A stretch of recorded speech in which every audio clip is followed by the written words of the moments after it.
So, on Friday, the 11th Circuit Court of Appeals essentially overturned an order by Eileen Cannon blocking the release of both volumes of Jack Smith's final reports, which she had no jurisdiction to do.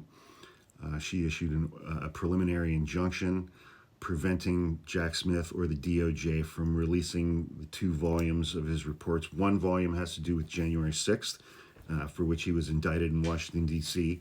Eileen Cannon has absolutely zero jurisdiction over that.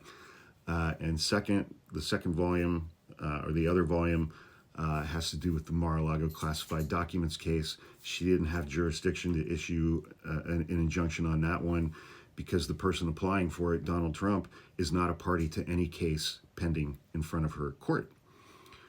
She dismissed the case against him, so she had no basis to grant either of those. So the 11th Circuit did away with that injunction and put a 3-day stay on it. So basically this coming Monday, the day after tomorrow, would be January 13th, unless Trump appeals to the United States Supreme Court. Jack Smith and the DOJ are free to release both of those reports, just in time for Kash Patel's confirmation hearings. Kash Patel, who Donald Trump has nominated to be FBI director, involved himself in the Mar-a-Lago classified documents case. He got some level of immunity from Jack Smith in exchange for his testimony before the grand jury. Kash Patel testified before Jack Smith's grand jury and said that he was there when Donald Trump allegedly declassified all of the documents that he had at Mar-a-Lago, which had previously been classified.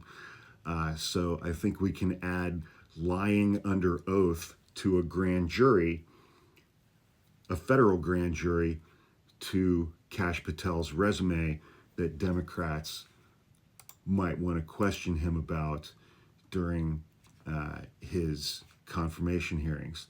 Back in 2022, on the morning of October 13th, Kash Patel spent several hours before a federal grand jury at a U.S. courthouse in Washington, D.C. It wasn't clear at the time whether he answered questions or declined to respond, citing his Fifth Amendment privileges. But Kash Patel who had previously been like chief of staff, I think, to then House member Devin Nunes, who sued a fictitious cow on Twitter.